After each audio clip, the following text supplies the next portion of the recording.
Nii, tere päevast, mina olen siis Karl Nutonen ja tere ka veebis olijad, kes seal kuulavad.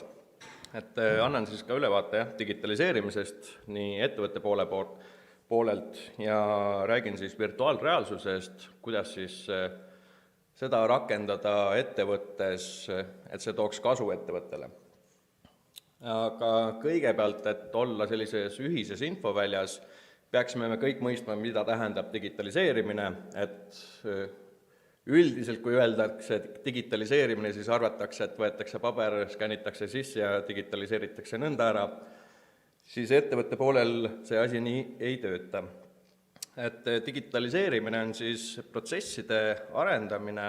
rakendades siis erinevaid infotehnoloogilisi võimalusi, milleks on siis erinevad tarkvarad, mida ka eelnevad esitajad välja tõid, või muud tehnoloogilised võimekused, näiteks virtuaalreaalsus, liitreaalsus, erinevad robotid ja loomulikult ka suurandmed ja mida me saaksime nendega teha. Aga esmatähtis oleks ikkagi keskenduda sõnapaarile protsessi arendamine,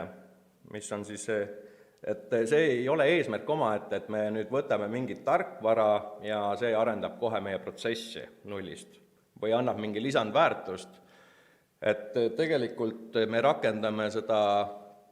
tarkvara või muud infotehnoloogilist lahendust seal taga selle jaoks, et muuta protsess efektiivsemaks. Et automatiseerime teatud ebaefektiivsed protsessid ära, mis on võib-olla ajanõudvad inimese poole pealt, kus inimesel on võimalik eksida või on see täiesti otstarbetu tegevus.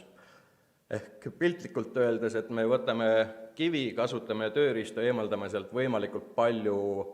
ebavajalikku informatsiooni ja siis sellest valmib meile kena kunstiteos. Et see on niisugune piltlik lähenemine sellele asjale. Et kust me seda kasulikkust näeme, digitaliseerimise kasulikkust, et digitaliseerimine võimaldab, kui me rakendame seda oma ettevõttes, vähendada protsessi teostamise aega, et nagu me teame, siis aeg on raha ja kui me suudame igat protsessi kiirendada, siis see tähendab seda, et me suudame raha ka kokku hoida ja võib-olla isegi natukene kasumlikkust tõsta tänu sellele. Võimaldab likvideerida siis ebatõhusad tegevusi, et näiteks võib-olla selline, et kus on tootmisliin, iga töötaja teeb paberi peale mingeid kandeid ja siis tööpäeva lõpus annab need kanded kellegi teise töötaja kätte, kes paneb need Excelisse või infosüsteemi. Et võiks olla mingi konkreetne lahendus, et kus töötaja ise automaatselt juba lisab selle informatsiooni sinna infosüsteemi, kus me saame siis selle vastava infoga midagi muud teha. Näha selgemalt protsessi probleeme, et kui me vaatame nüüd ettevõttes erineva tasemega töötajaid või liikmeid, siis kõigil on oma nägemus sellest probleemist, et kus see protsessi probleem on, et seda asja parendada, et on selline küllus arusaamasid sellest, aga kui me digitaliseerime ära või õigemini kõigepealt kaardistame, paneme selle protsessi paika ja tegelikult siis meil on kõigil ühtne pilt, kus kohas see probleem tegelikult võib olla. Ja loomulikult vähendab see toote oma hinda või mingit protsessi tootmishinda, et kui me suudame aega seal vähendada, ebaefektiivseid kulutusi vähendada ja näiteks, et me ei pea maksma võib-olla halb öelda võib-olla inimesele mingi etapi täitmise eest, et see on automatiseeritud, siis on siis produkti oma hinnas võit ainult. Ja digitaliseerimine annab ka tegelikult juhtide tasandil siis sellise nägemuse, et kuhu kohta me peaksime investeerima, kas lähiaastal või lähiaastatel või üldse kohe, et muuta paremaks oma selline tootmisprotsess või üleüldine mingi juhtimisprotsess või personali juhtimisprotsess, mis iganes. Ja viimaseks kindlasti see annab ettevõttele kasumlikkust, et kui me digitaliseerime erinevaid protsesse ära ja me oskame võib-olla hinnata selle alusel, et kui palju meil mingi produkti ja valmistamiseks materjali olemas laos või on meil vaja tellida, et vahel ongi probleemid selle juures, et on tellimus, kuid puudub laoseisu ülevaade, mis laos on, ja meil polegi võimalik mingit produkti luua tänu sellele, et materjali ei ole, siis me kaotame tegelikult ajas juba väga palju aega, et tootmist alustada. Kuidas teha siis algust üleüldse digitaliseerimisega, et seda saab tegelikult iga ettevõtte kohe täna alustada, et ta kaardistab erinevad protsessid ja visualiseerib need, kas siis kõige lihtsamal viisil paberile koos pastakaga või mingi muu vahendiga. Ja tegelikult see annab ka väga hea ülevaate kõikidele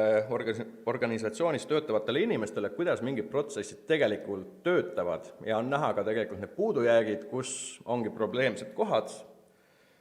Kui see on tehtud, siis võib kasutada mingit tarkvaralist lahendust, Pisangi, mis on vabatarkvaraline, kõigile kättesaadav, ja teha sellest siis digitaalne koopia, ja mille alusel on ka võimalik vaadelda, et millise protsessi etappe me peaksime kas siis automatiseerima, muutma, andma selle töö üle hoopis mingi teisele allhankijale või mis iganes. Et siin on lihtne näide sellest asjast, et on lepingu sõlmimine,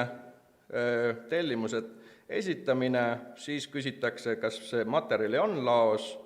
Kui näiteks meil digitaliseeritud ei ole see asi, ERP-süsteemi ei kasuta, siis me küsime kellegi inimese käest, et kas meil laos on materjali, et teostada seda, see võtab aega, kuigi meil oleks võimalik kontrollida seda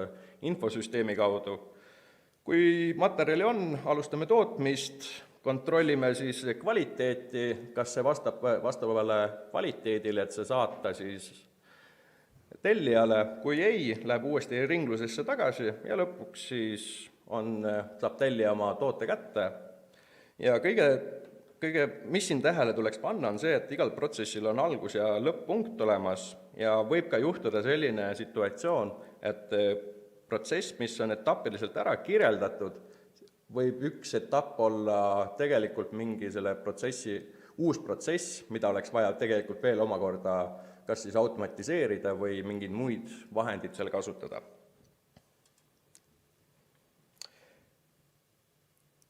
Ja kui on juba kaardistus tehtud, visualiseeritud see asi ja leitud üles need probleemsed kohad, loomulikult on see, et ettevõttes võib-olla inimesed ise ei adu ära, et kus need probleemsed kohad on, et siis oleks hea hankida endale koostööpartnerid, kes seda aitavad teostada ja otsida siis nendele probleemidele lahendusi siis erinevate infotehnoloogiliste lahenduste najal, kas siis programmilisi või juba füüsilisi objekte. Ja kas siis rakendada mingit tootmistarkvara, mis annab siis ülevaate kogu tootmisest, et kas me ei raiska oma varusid, kas me paneme kirja defektsed produktid, mis on tagasi tulnud, sellepärast et defektne produkt on meile ettevõttele kahjulik, et saada aru, et kus kohas on suurem raiskamine. Rakendada siis masinate integratsioon, ehk lisame masinatele erinevad sensorid või uuematel masinate käest me küsime juba informatsiooni ja teeme siis vastavate andmete põhjal mingeid muudatusi siis oma tootmises, et andmed on väga head kohad, mille alusel on võimalik siis väga head otsust teha. Ja kasutame näiteks mobiilseid lahendusi, et inimene ei pane enam oma toiminguid paberi peale kirja, et ta peaks uuesti need pärast arvutisse sisestama, vaid on mingi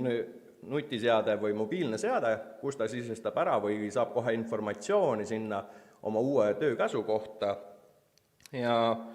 see kiirendab loomulikult töökulgu ja vähendab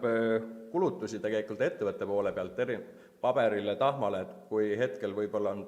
mingi töökäsu saatmine otse töötaja printerisse, siis ta võtab selle paberi välja, et see on ebaefektiivne. Et siis virtuaalreaalsus,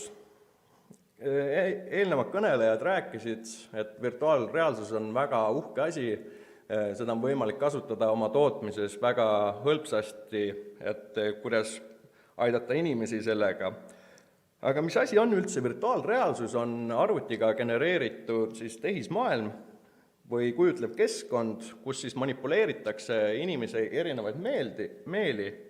milleks on nägemine, et on asetatud peaseade silmade ette, kus on siis genereeritud maailm näha. Kuulmist, seda siis läbi kõrvaklappide, kompamismeelt, tänapäeval siis hetkel on 2 erinevat stiili, on kontrollerid ja on kindad, kus siis on lihtsam juba siis manageerida selles virtuaalses keskkonnas. Ja on püütud ka siis lõhnataju manipuleerida erinevate maskilisadega, kus on kemikaalsed reaktsioonid, mis imiteerivad erinevaid lõhnasid.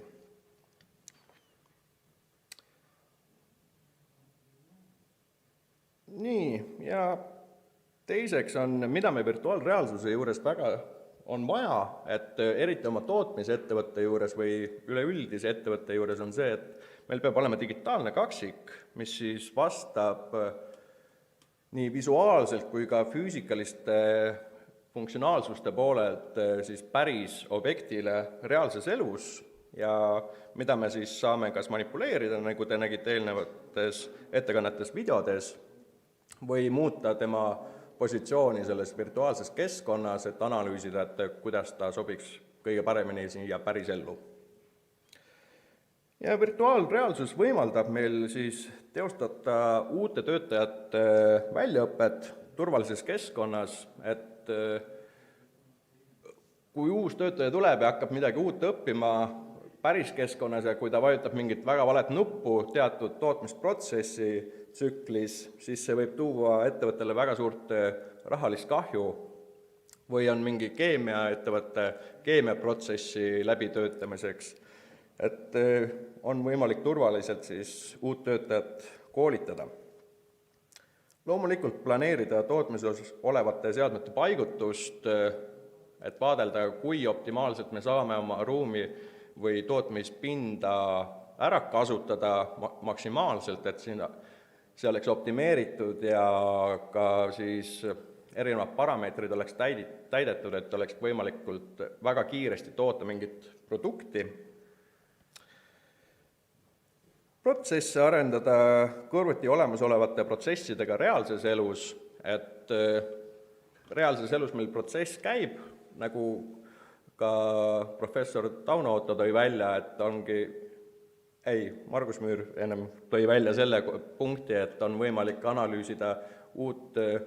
näha, kui on viga näha, siis me lihtsalt teeme selle virtuaalkeskkonnas korda ja pärast integreerime selle reaalsesse ellu tagasi. Ja teostada tootearendust, et me ei pea enam võtma füüsilist kivi või savi kätte endale, et modelleerida sellest mingi toode ja analüüsida, kas see on õigustatud või mitte õigustatud, et me saame seda virtuaalses keskkonnas ära teha, analüüsida, katsetada erinevate simulatsioonide peal tema füüsikalisi parameetrid ja võimekusi ja kui see klapib, siis juba päris ellu viia see tootmisesse, et see kiirendab asjaolusid. Nii, mina tänan, kas on küsimusi?